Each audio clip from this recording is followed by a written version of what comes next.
Hello, and thank you for joining us here on the Neutral Zone. I am Phil Milani, joined as always by my esteemed colleague, my partner in crime. Really, the best way to describe this person is my everything. It's at Aric DiLalla. Phil, no Broncos game yesterday, but we're still here. It feels like the Broncos game against the Colts was forever ago. Luckily.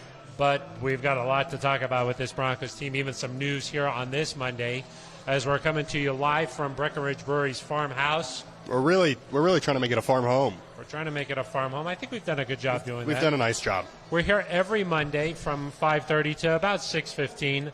Really the start of Monday Night Football. That's when we like to just fade away. We know our place. Yeah, exactly. Especially tonight, the Raiders and Chiefs, a big AFC West matchup on Monday Night Football. But we're here to talk about the Broncos. If you don't live in the Denver metro area or can't come out, join us on the Broncos official YouTube page. That's right. We're live there. It's an interactive show, Phil. Taking questions, comments. Yeah. Let us know what you want us to talk about. Leave a comment. Ben Swanson, he's here. He's here. Amanda Gerlach is here. Ben Swanson's he's pushing buttons. He doesn't know what they do, but he's pushing them. Well, we wouldn't be on the air if it wasn't for Ben Swanson. So, that's true. He's sort of the mastermind behind the whole operation, if you ask me. Anyway, leave us a question, a comment, and we'll respond to it. Aric, let's just get the ball rolling here, talking about the Broncos' injury problems. Will they have enough players to field the team next week? Oh, my gosh. It is bad. It's not quite that bad. But the Broncos, number one in the NFL right now, Phil, in terms of salary cap on injured reserve. Of course, the latest injuries, Garrett Bowles done for the year, Ronald Darby done for the year, even Jacob Bobenmoyer. The long snapper, Phil, that's how bad it was. The long snapper got hurt. He's on IR. He's done for at least 4 weeks. The Broncos are at a place where their depth is being tested, Josie Jewell, week to week. But, Phil, maybe the biggest thing, not on IR, but Russell Wilson reportedly undergoing a procedure on his shoulder. It sounds like he's going to keep playing, but yet to be seen how effective he can be. That, in my mind, is the biggest thing that's going to determine, can the Broncos rebound? Can they respawn this season? Is how healthy is Russ, and is he able to do what he needs to do? Yeah, I mean, it's always like a thing that you deal with over the course of the season, but it does seem like this thing is mounting. It's getting almost out of control here for the Broncos. We thought that it was bad heading into that Thursday game. We sat here, and I think we talked about it. We were like, hopefully there's no injuries this Thursday. Boom. I mean, just a couple of just season-ending big-time injuries. Randy Gregory head into IR. I mean, these are big-time players that aren't going to be available the rest of the season for the Broncos. Yeah, and you're going to get some of these guys back at some point. Justin Simmons eligible to return this week. Greg Dulcich has not played this year. He's eligible to return. We'll see what they do there. Josie Jewell obviously not done for the year. Randy Gregory's supposed to be back at some point, but your depth is being tested. And luckily for the Broncos, the guys who have had to step in so far, Phil, I think have responded well. Damari Mathis has shown that he's capable. Opposite Ronald Darby, Calvin Anderson obviously worked with the starters a lot. We assume he's the guy who's going to replace Garrett Bowles. And so you have capable backups, but it's once you get past those guys that now the depth isn't there, that if Alex Singleton filled in well for Josie Jewell, but if another guy goes down, now you're scraping the barrel a little bit. And the Broncos, they've got to find a way to get wins. They've got to get wins now. And so you've got to find a way to weather the storm somehow, no matter who's available to play. Yeah, it sort of seems like when it rains, it pours, and the Broncos were already dealing with all these injuries. Add this onto it. 2 losses in 5 days, Aric. I mean, it's right now it's a little bit of a perfect storm for this Broncos team. But you heard Russell Wilson after the game say, hey, he's a winner. He's gone through a lot of adversity in his career. The Broncos will find a way to get through this thing. Let's get to a couple of questions here. Nate Walker says, should we be giving Russ some slack here just because of his injury? Russ obviously said that loss was on him. He took a lot of the blame after the game against the Colts. Should we be giving him any slack? Well, he hasn't asked for it, Phil. He came out there after the loss and said, this one's on me. That was my fault. I take responsibility. Said he cannot throw those 2 interceptions that he threw against the Colts. I think what you do need to do if you're the coaching staff maybe is that if this injury is, and listen, Nathaniel Hackett has not spoken since this came out. Russell Wilson has not spoken since this came out. Ahead of the game, Russ said, I have no limitations. And at that point, he was dealing with this injury, reportedly. Well, he was on the injury report going into the Colts game. Right, and he said he expected no limitations with that injury. Yeah, and then after the game, he talked about how he battled to get ready for the game. Yep. So some of those together, it sounded like he was dealing with a little something. He's dealing with something, but he has said it. He said before the game it was not going to impact how he played. We haven't again spoken to him since this happened. But I think if you're the Broncos and this is a significant injury, you've got to protect him from himself a little bit in terms of the plays you call. Maybe it's getting the ball out a little faster, protecting him from taking some of these hits. Maybe it's, I don't know, taking fewer downfield shots or timing things up better so you know when you're going to attack these defenses. And then, of course, Nathaniel Hackett said it, Russ has said it, the run game has to get going because that's the best way to protect him, to set up play action, to set up some easy throws, some easy points, Phil. You've got to get the run game going. And so all of those things as the Broncos get ready for a Chargers team that they just escaped with a win, Phil. As they get ready for that team, these are all things that I'm sure are at the front of the Broncos' mind. Yeah, and I mean, Russell Wilson doesn't want any slack. I mean, he's one of the top quarterbacks in this league. He doesn't get slack. You expect him to just go out there and perform like he's capable of. And, there's this sort of thought that if you're out there, that means you're good to be able to play. So if his shoulder was bothering him where he couldn't make throws that he needs to be able to for this team to win, then he shouldn't be out there. So if he is out there, that means he's good to go. That means that he doesn't get any slack. And he owned up to it. He like you mentioned, he took blame for the loss. That's what leaders do. You know what I mean? They put it on their own shoulders. I thought Russ did a nice job of that. That was a really some human moments there after the game where he's just talking about, hey, I got to be better. And the fact of the matter is he does need to be better. Those kind of the things at the end of the game there, we're so used to seeing Russ just make those plays and boom, it had been the Seahawks off to a victory. It just didn't happen on Thursday night against the Colts. Yeah, and listen, the Broncos are making different parts of the Broncos team are making mistakes at the wrong time. I mean, Russell played about as good as you can play against the Raiders, particularly in the first half, and obviously he got beaten up a little bit during that game, and the defense doesn't come through. Against the Colts, the defense plays out of their minds. They play great, and Russell doesn't play to the standard that you expect. The receivers, again, have drops that need to be corrected. That's becoming a little bit of a recurring theme. The Broncos, again, aren't able to run the ball, and so unfortunately for Denver right now, it seems like you fix one hole in the ship, you plug one leak, and another one springs. And so the Broncos have to find a way to get that right. I think there is reason to believe that as well as this defense is playing, Phil, and if you look at regular numbers, advanced numbers, this defense is as good as there is in the league, certainly a top 5 unit. And if the offense could just get to the point where they're moving the ball okay, they had 4 red zone trips against the Colts. If you can get to the point where they're just scoring points at an average rate instead of a below average rate, this team is going to start winning some football games. And so you have the sense that it could get there soon. But at this point, Phil, you just have to see it. Enough talk it's about gotta happen now. Enough talk about being close. You've got to see it, and you're right. It does need to happen now because the Broncos are they're on the edge here. I want to talk about the red zone in just a second here, but we've got a couple questions about the offensive line. Jamie Bruce says, we got to protect Russ. And then Marcus Huser says, we need the offensive line to be better. First of all, what do we think this offensive line is going to look like? You mentioned Calvin Anderson stepping in for Garrett Bowles, but across the rest of the line, where do we stand with injuries? And then also, is it possible for this line as a group to get better at this point? Well, I mean, I think part of the reason they've struggled is there have been a lot of injuries. And Quinn Miners goes out immediately. You've played Cam Fleming there, right tackle, the whole year, he's done a nice job, but he was not your intended starter at right tackle. Dalton Reisner missed a little bit of time. Obviously, he battled back to play in that Thursday night game. And now Garrett Bowles done for the season. I would expect, Phil, that maybe Calvin Anderson fills in there at left tackle, him or Cam Fleming. Maybe Billy Turner, who is active for the first time, is able to fill in at right tackle. Maybe Quinn Nathaniel Hackett said that he was ready to go, but they just didn't want to push it. He did not play a snap. Well, now you're going to be 6 weeks into the season at this point. Maybe they're ready to see what he can do. We'll have to see. Quinn Miners, it seemed like re-aggravated that hamstring. If he could be back, that would be a big boost to the line, because one area where the line has struggled, Phil, is that right side, particularly trying to pick up stunts. You have an outside defensive end, start outside and then loop inside.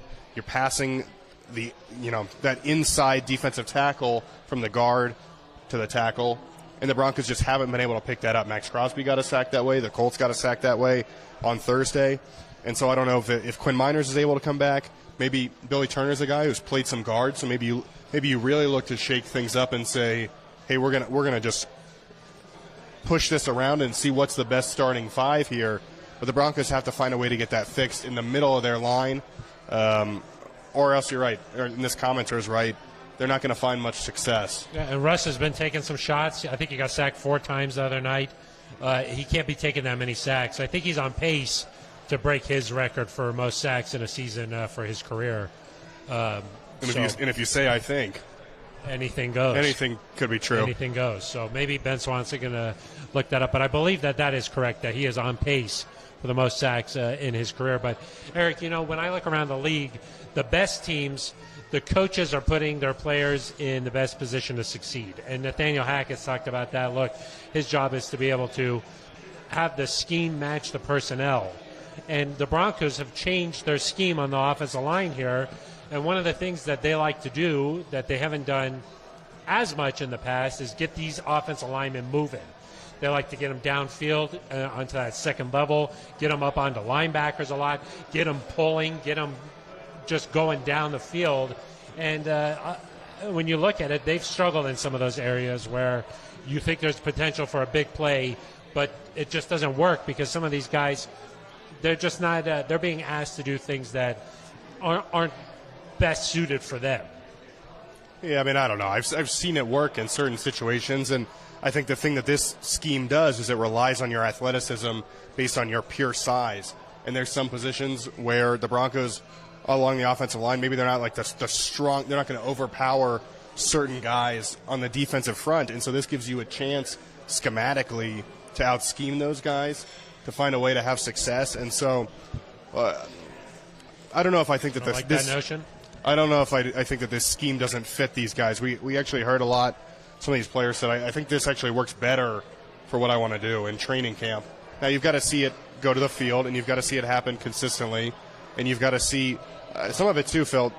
There's been times where the running backs have not hit the hole properly, or you've had a one-man breakdown, and so it's hard to say that the scheme doesn't work when you've got a one-man breakdown that ruins the play. Well, I just sort of think that, like, anytime you change the scheme, it takes some time for the personnel to match up with it perfectly. Sure. That's why you see teams that have had a lot of stability at the coaching position, the scheme matches the personnel. Well, that's not quite where the Broncos are. And, of course, the players themselves are going to be like, I fit perfectly for this. But I just don't think that I haven't seen it consistently out there. And I don't want to blame everything on the offensive line. It takes a whole 11 out there to work as a unit. I mean, there's been plays throughout the season where the offensive line's blocked great. Yeah. And the tight ends missed a block and the play's been ruined. Or a wide receiver's not engaging with the corner or the safety, and there's a tackle for loss. I mean, it's easy to – I'm not saying you're doing this, but it's easy from a fan perspective to just say, oh, the offensive line's no good. That's simplifying it, and that's not necessarily accurate. It's all got to work together, obviously. Yes, and there's been changes with the running back. When the running back changes, that changes the timing of things. It's got to work together, and it's not doing that right now. Well, and you talk about consistency. Listen, there's a reason teams try not to change head coaches every year. Yeah. And George Payton, when they went through this hiring process, said one of the big things that needs to change is that we've got to find stability with a head coach, because you'll never find success if you're changing your scheme every year. If you're, like you said, if you cannot draft personnel to fit that scheme. Because you're right, none of these starting 5 offensive linemen were drafted for this scheme. And Billy Turner is the only one who was, selected with this scheme in mind, and we haven't seen him play yet. And so you could just look at it this way. If the Broncos were really confident in that offensive line, when it's 4th and inches at the game on the line, that's a no-brainer. But instead, it's like, okay, well, what do we want to do here? You're not fully confident that they'll be able to get that push and get the yardage necessary there to extend the drive. So, and that kind of gets to what I was going to talk about with the red zone in general, was just sort of when you get down there, Eric, do you feel like this Broncos team has some bread and butter plays that they run to perfection, and that it doesn't matter what the defense is doing, this team is going to be able to execute these plays? They don't really necessarily have a couple of those plays that are in the back pocket for these moments. They don't necessarily have that. Was that a question or a statement? Because you kind of think that they asked have it, and then you said they don't. So I'll just let you stick with that. I haven't seen it. Have you? I think their identity down there is evolving. That they're trying to find a way to run the football more consistently. But you're going to have to throw the ball down there too. And of course, I didn't hate Nathaniel Hackett has obviously caught a lot of flack early in the season. The play call on that 4th and 1, you talk about not running the football, it was open. Yeah, of course it was. No. But I'm saying if you knew, hey, we're going to get this, so it's no-brainer, then it's a no-brainer. Yeah, if you knew you were going to convert every play, you'd probably be pretty good. You score a lot of points. You look like the Buffalo Bills. Score a lot of points. No, the red zone needs to be figured out, and it's kind of bizarre what's happening down there, to be quite honest, because it's not like the Broncos are just inept for the entire game offensively. They're finding ways to hit big plays. They're finding opportunities to get down there. Even in overtime, they hit the big play to Jerry Jeudy. They get some big run. You play to Melvin Gordon, play to Jerry Jeudy. Boom, you're inside the 20 just like that. Yeah, fast. And then it's just bogging down. But, the Broncos had that stretch there. They went 3 of 4 in the red zone, and you thought, okay, they're figuring things out. And then for whatever reason, it's almost like they slow down a little bit down there. Tightens up. Yeah, and so they've got to figure that out because they're not scoring the points that go with how they're performing offensively. Yeah. And it's not working right now. And so when you look at like the final box score, the stats, they don't match up with the points. Right. And listen, you've just had the last 11 days, or you will have had 11 days between the Colts game and this Chargers game on Monday night to figure out what's going on, what's not working, what is working. And Nathaniel Hackett made that point too. Just because a play doesn't work doesn't mean you throw it away, because you could have a one-man breakdown, you could have a misassignment somewhere, and you don't want to just get rid of things for the sake of getting rid of them. But they've got to figure something out to get this going because, as Nathaniel Hackett said, you're wasting a really impressive defensive team right now. Yeah. And if the Broncos could just score 20 points a game, I mean, even against the Colts, heck, if they could have just scored 10 points, that would have been enough. Yeah. Even Nathaniel Hackett on last Friday, the day after the game, he said that he tends to second-guess some of the things that he's doing just because he wants it to be perfect down there, and it's part of his makeup that he sort of second-guesses. Was that the right thing? Was that the right thing? This thing is a learning experience. I think that as the season comes along, they'll start to get their identity down there, but I do think that when you're in the red zone, you really need a couple of plays that look, when we do this, we're getting a yard. When we do this guy gets open every time. So, you just need that identity, Eric. I think you need some bread and butter. Yeah. Say you got some company coming over for dinner, and you're like, oh, gosh, what are we going to make for dinner? This is an important meal. You got to have some of those recipes in your back pocket that you're like, this is going to work every time. I thought you were going to say just serve some bread and butter. No. Well, you got to have nice bread and butter. Yeah. But you also got to have a couple of recipes that you're like, boom, executed, perfect to perfection every time. What you got there? We should mention that we are coming to you live from Breckenridge Brewery's Farm House. Making it a farm home. We're making it a farm home. We're here every Monday from 5:30 to about 6:15. Come on out and join us. We're in Littleton off of Santa Fe and Brewery Lane. That's right. Where is that? It's in the Denver metro area. It is. And what's the cross streets? Brewery Lane. And Santa Fe. And Santa Fe, yeah. If you can't come out and join us in person, watch us on the Broncos official YouTube page, leave a comment, and we'll get to some of those. They're really positive tonight. We got some fun ones. Ellie Kinney. No. You know who that is? She's a member of the Broncos family. That is true. She says, NZ Nation, let's ride. Thank you, Ellie. And she also mentions that Ben and Amanda, you're doing great. Keep it up. That's nice. Sure we should mention that. It's really just speculation. Right off camera here, Ben Swanson and Amanda Gerlach. Yep. Doing a great job making sure this show gets on the air. Allison, 1820. How did you two spend your weekend off? You want to start? I'm sure you did something fun. Eric, what did I do? I played a little golf. Yeah. And I watched some football. How'd you play? It had been a while. It had been a while, like 72 training camp, and then the season. Yeah, it's hard to get out there consistently. That's true. So I don't play as often as you do, Eric. I didn't even play golf this weekend. Are you sure? I'm sure. Wow. So that's impressive that you did. Yeah, I was hitting it okay, but around the greens, it's that's tough. That's where your inconsistency pops up. Yep. It's kind of like the red zone of golf.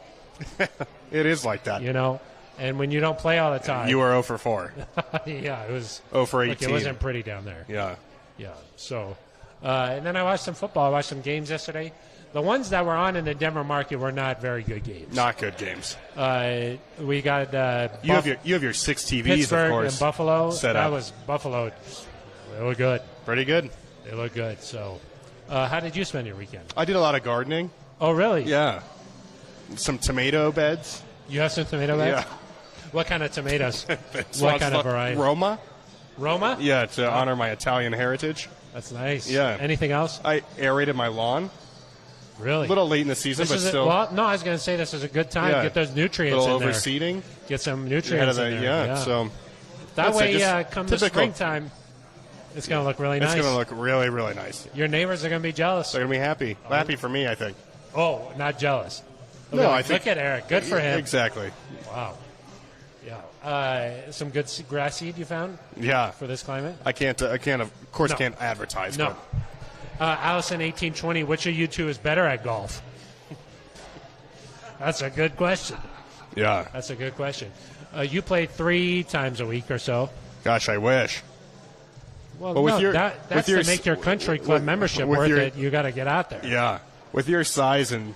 I can really hit it off the tee. Yeah, I get some 1.5 times the normal man's driving distance. Exactly. So you're the average person. I'm about 1.5 times that. Yeah. I'd say you're better. And Daniel Jorge Plaza. Come on, Broncos. Greetings from Francisco Madero, Buenos Aires, Argentina. Nice. It's really, we say NZ Nation a lot, but it's really NZ World. That's true. That's especially true coming up with this London trip. Yeah. NZ World is going to join. You pumped? I'm very excited, Eric.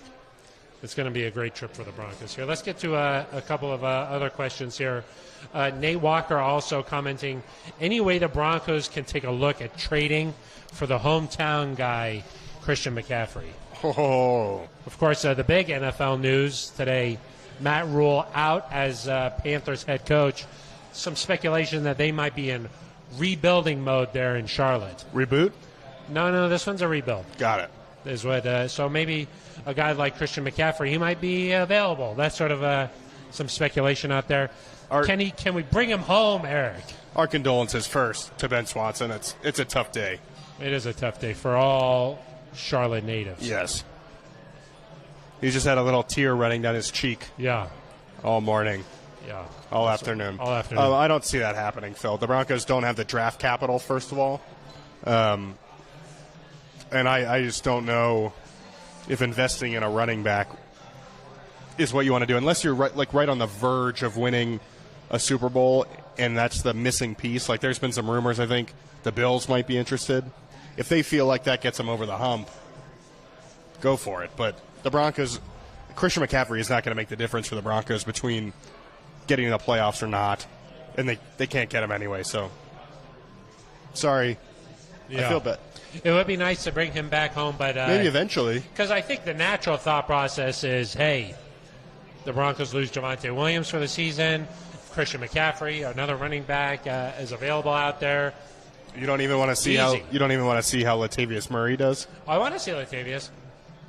maybe with Christian, but of course you got to give up something to get something. And after the trade for Russell Wilson, the Broncos don't really have that draft capital, which a team in rebuild would be looking for.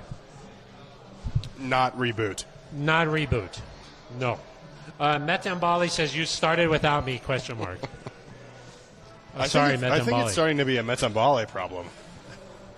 Everybody else is figuring it out. We're all here in Metan Bali. Everybody else is figuring it out. Yeah, and then he says, Ben gets emotional, question mark. Of course he does. When he's painting, it comes through right off the canvas. You can feel the emotion. So it makes a good artist. Yeah.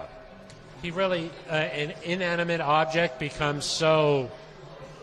There's life characteristics that come out when he paints with so much emotion. Did Van Gogh have a blue period, or was that Picasso? I'm not really great with the art history. I believe that's Van Gogh. Yeah. Fact check? Picasso did not have a blue period, I don't think. Ben Swanson's in his own blue period. Guernica? That's Picasso. Beautiful. I know exactly what you're talking about. Emotional. You do feel emotional when you see Guernica. Okay. Oh, Picasso did have a blue period. Look at this guy. If you say it with a lot of conviction, it sounds good, doesn't it? I was ready to just accept it. I'm hearing that it's Picasso. Yeah. But so I have superior art knowledge and football knowledge. In your dreams. Metan Bali, yeah, I was walking the dog. I got priorities. Ooh. What? Bring your phone with you. Yeah. What type of dog does Metan Bali have? Yeah, what kind of dog is in What's your guess? Prove it.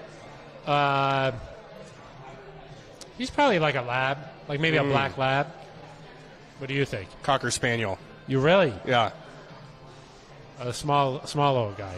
Yeah, you've got a small little guy, right? I got a cockapoo. Yeah, close. I adopted a cockapoo. What kind of dog do you have? I have a golden retriever, Phil.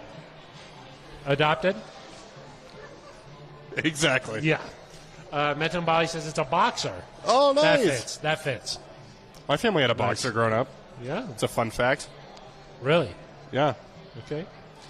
Here's another question here. Sly Sanders. Sly. Sylvester, maybe. Ooh. It's a great name. When will Russ and the receivers finally connect? When will they find... we talk about chemistry here and this thing growing. It's 5 games in now, Aric. Is that enough? I mean, we said last week it has to be enough. They've got to figure it out some way, somehow.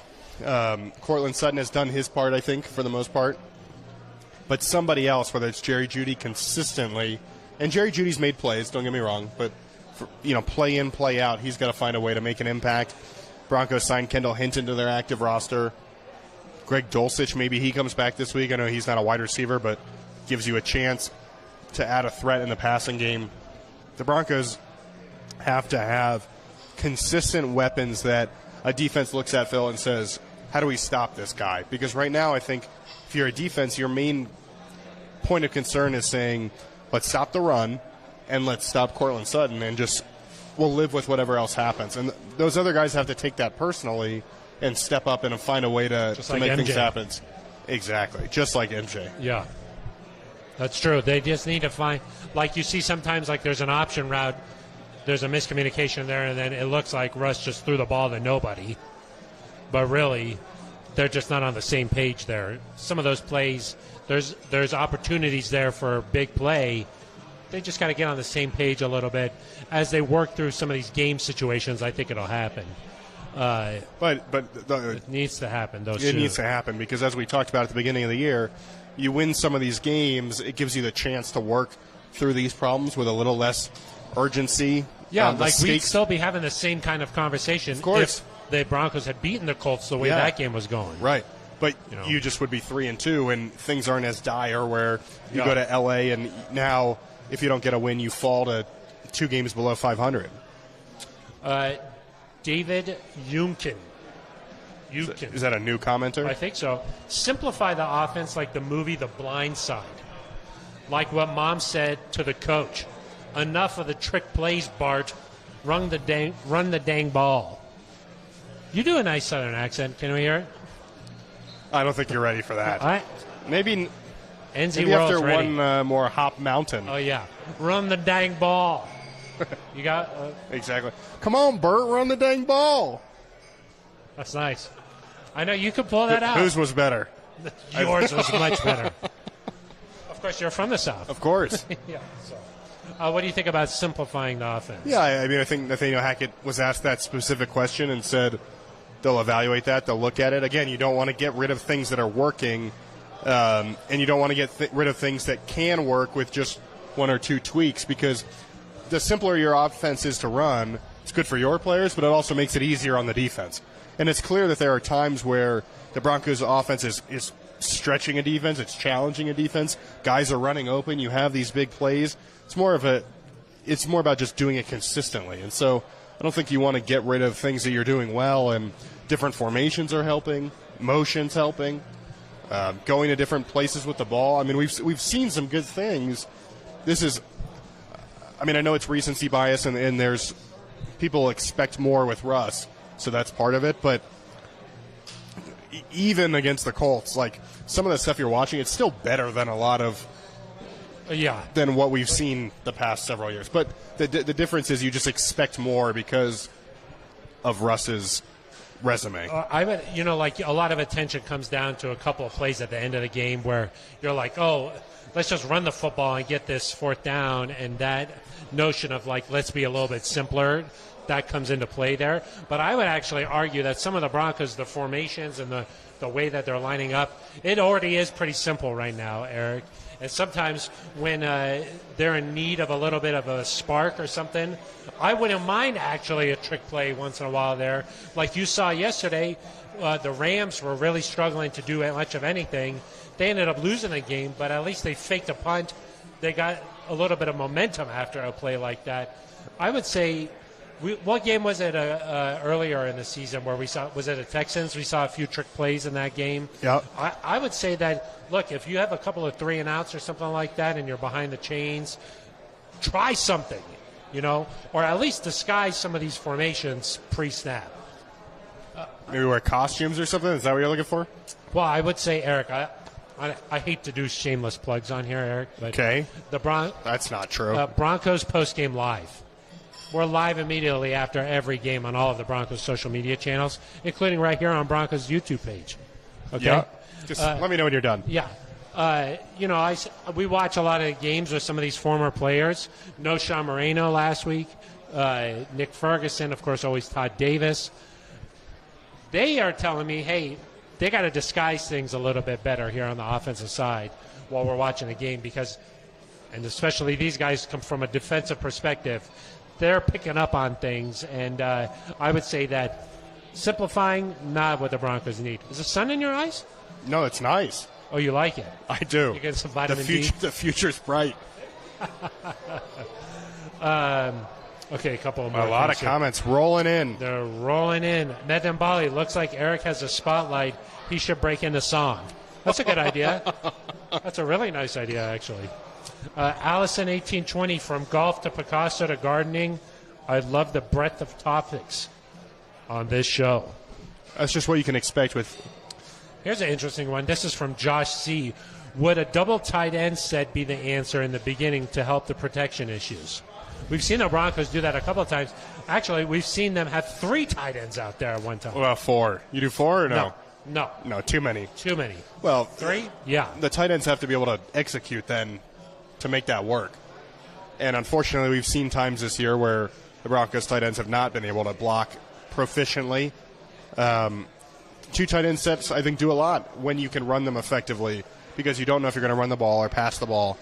But if you have to throw the ball because you cannot block, I mean, think of, I believe, that Andrew Beck play against the Raiders where Crosby kind of did the swim move. He was supposed to chip him a little bit. I believe that was a 2 tight end set. Okay. I mean, that doesn't work in that situation unless you're able to execute the plan. Otherwise, you just look like you should have run a different play. Yeah. And so all of these are good ideas in principle, but the Broncos have to find ways, individual guys, to make their jobs happen and to all work in unison so that, because it doesn't matter if 10 guys do your job. It's one of those sports, Phil. You're a big Nuggets guy. I am. Let's hear this. Everybody else can be just kind of lollygagging. They can do whatever they want. If Jokic decides he's going to take over a basketball game, he says, get out of my way, and then he walks up to the rim and he just drops it in. It's quite athletic. Yeah. He does that, and the Nuggets, they win. They get close to winning. The Broncos, you have to have all 11 guys working in unison. Otherwise, it doesn't work. Yeah. And so it's different than any other sport. And the Broncos just have had too many times this season where one phase of the ball or one player on that phase just aren't quite doing their jobs consistently. Or was it last game that I think Reisner jumped and there was a false start and you go back from good field position? I mean, just those little things where you're like, man, just stay out of your own way a little bit. And I think the results would be better. Well, when we've heard Nathaniel Hackett talk about that a lot, just being in third and forever, those things happen because of first and second down. There were, I believe, 6 or 7 third downs of at least 12 yards against the Colts. You believe this, so of course you can't be wrong in what you believe. Yep. Just like you believe that Van Gogh and Picasso are the same person. I don't think that. You don't. I don't think that. Got it. The blue period. You brought it up. You like to bring things up that like you're just kind of sure about. Well, you're the expert. I go to you. I try here. Okay, what about Marcus Huser? I think we need to hide our offensive plays better by lining up under center for both run and pass. It doesn't seem like we are, and it's making the offense a little bit predictable.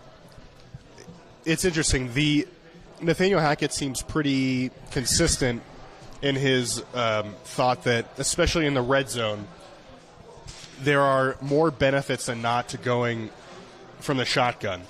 Because if you're throwing the ball, it gives you better angles, and it gives you a better ability to read the defense.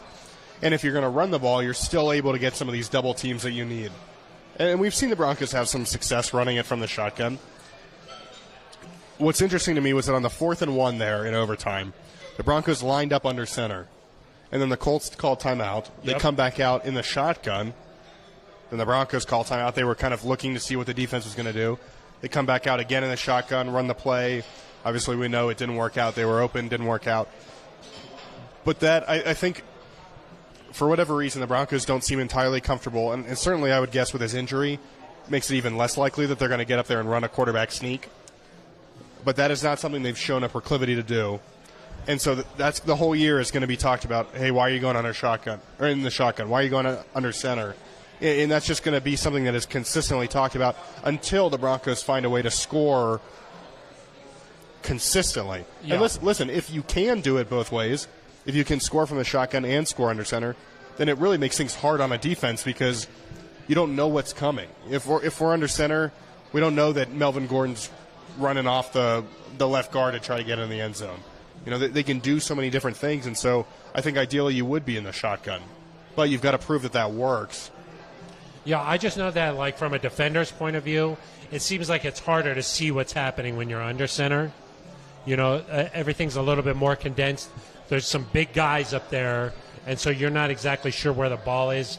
And in that situation, if you take one false misstep, you might be out of position. So I do think there's some benefits, but I also think that that's not what's determining the outcome of these games. No, I mean, the Chiefs, who are about to kick off Monday Night Football, they're in shotgun all the time in the red zone. Peyton Manning, shotgun in the red zone. It works okay. All the time. So we would not be talking about shotgun versus under center if these plays were being executed. Right. So just a little bit of better execution down there. I think that we can stop talking about shotgun versus under center here. Sidney D'Souza. Almost like the musician. Eric, you know a lot about that. I don't, and I'm willing to admit that, Phil. That's the difference between you and I. Is Russell hurting during the game? Do they go with Rippon? Like, say he's out there against the Chargers. At some point, you're like, hey, Russ, it's not working out. We got to go to Rip. I think you got to trust Russ there. He's earned that over his, 10 and almost a half seasons now. He's earned the right, I think, to say I can go or I can't go. He's been incredibly tough during his career. Last year, I believe, was the first time he missed any games at all. And he came back after 3 or 4 missed games. Was able to play through a finger injury. Yep. I think he's earned the right that if he says, I'm good to go, he's good to go. And, Brett Rippon, if he has to come in for injury reasons, I think the Broncos believe that he can help guide this team. But Russ is your guy. You traded a lot for him. You obviously gave him that big contract. I know that everybody, or not everybody, but a lot of people are kind of jumping off the bandwagon. They're saying, what happened? This isn't the guy we expected. The Broncos are not in that boat. They believe in Russell Wilson.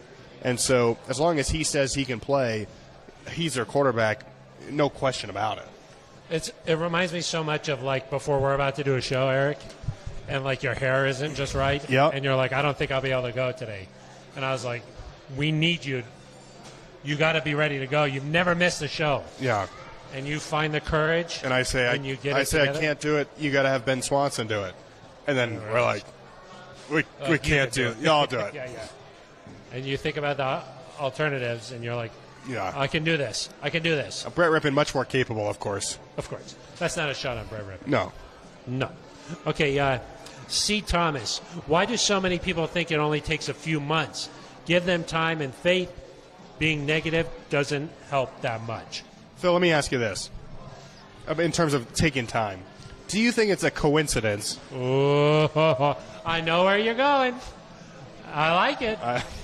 I'm driving onto the on-ramp, Phil. I'm about to merge, and I'm just going to let you put it in cruise control. And I like it. You take it. You take the wheel. The Broncos. I'll do the pedals. You take the wheel. The Broncos are 2-3. They're heading to Los Angeles. A little bit different, but they're heading to play the Chargers. Just say Southern California. Southern California. They're playing the Chargers on Monday Night Football. Keep going. Monday Night Football. They're 2-3. They're 2-3. That is the exact same scenario, same record, same road opponent, same time slot that they faced in 2012. What happened then? Phil, Tell me. They fell down 24-0. Maybe we skip that part. That could be nice. And then they rattled off 11 consecutive wins. Peyton Manning got it in a gear. This Broncos team they rolled. They did not lose in the regular season again. No, and then they just went straight to 2013.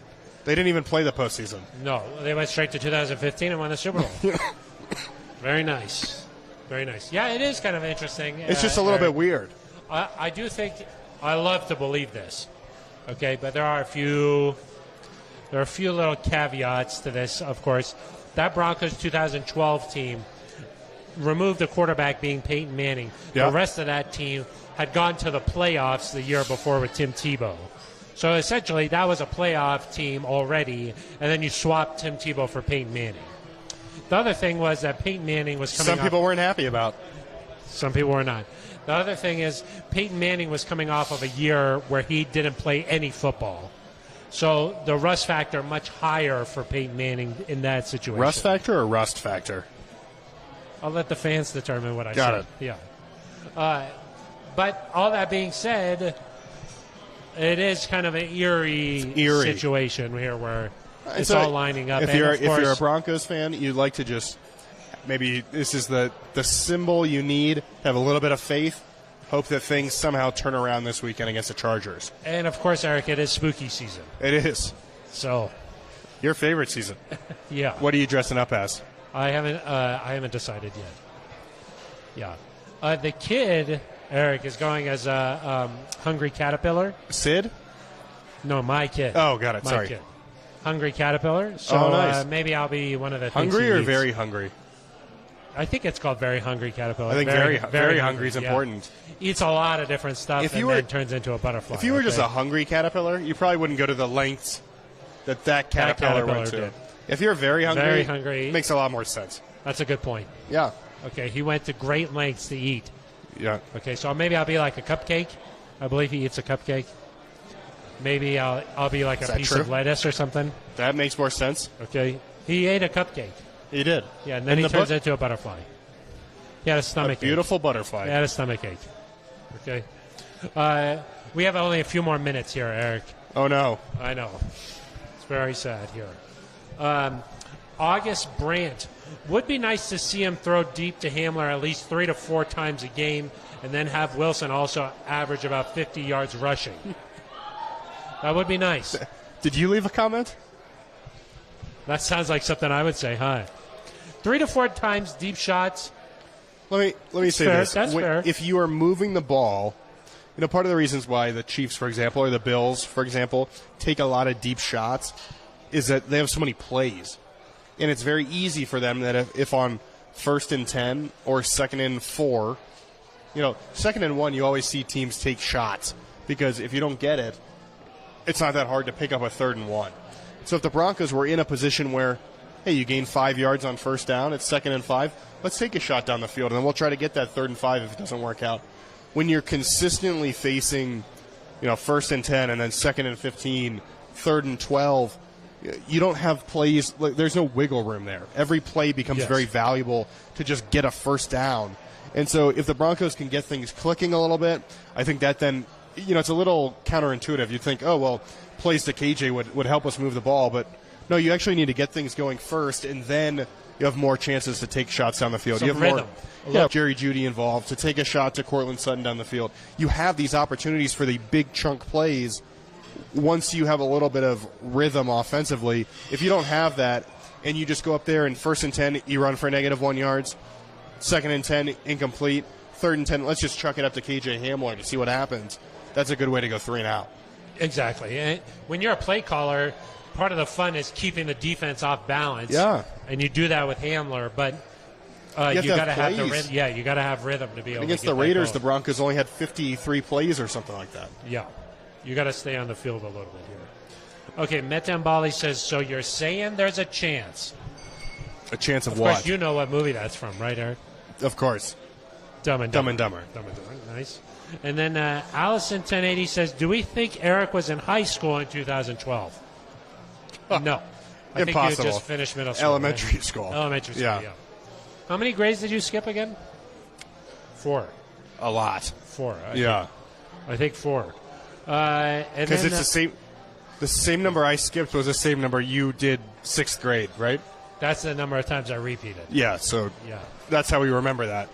And why did I have to repeat again? Well, they wanted you to teach the other children. Yeah. Felt bad for some of the other kids, I'm a team player. It was kind of a tricky situation because from a size perspective, they should have just pushed you forward a lot of grades. But from a teaching perspective, they were like, we need Phil here to help. Mature. Well, you're a friendly giant. Yeah, exactly. Okay, the last one, got the itch. I don't make it up. Ben Swanson sends them. That sounds serious. Okay. Does Eric, obviously with an A. Did they spell it correctly? Yeah.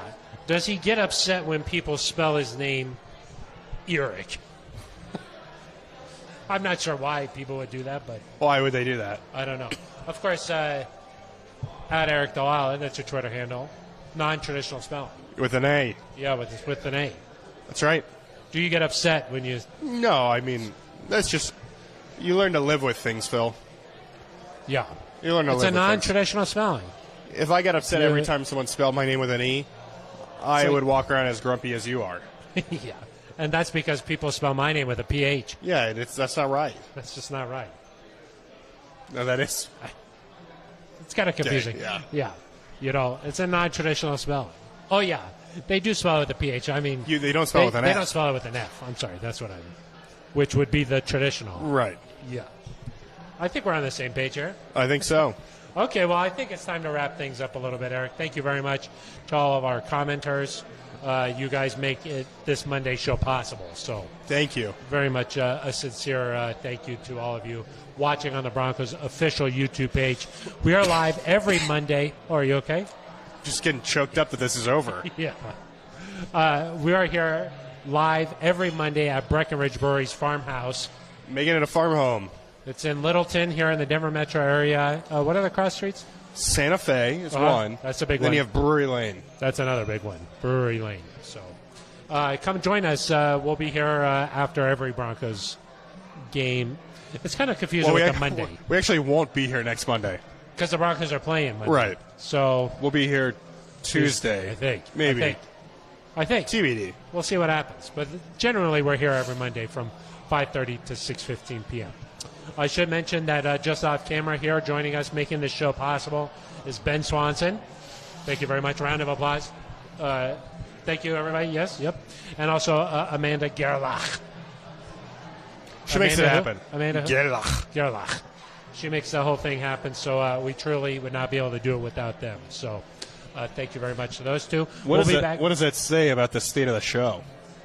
Well, we depend on everybody. Yeah. It's kind of like the Broncos offense. It takes all 4 of us to make it possible. If one person drops the ball, the whole thing doesn't work. Concerning. Yeah. We rely on everybody. That's what it takes. We'll be back on Thursday. We'll take a look at this matchup coming up with the Chargers, a big one on Monday Night Football. We'll be back on Thursday like we are every week previewing that one. But until then, for Aric DiLalla, I am Phil Milani. You've been listening to The Neutral Zone.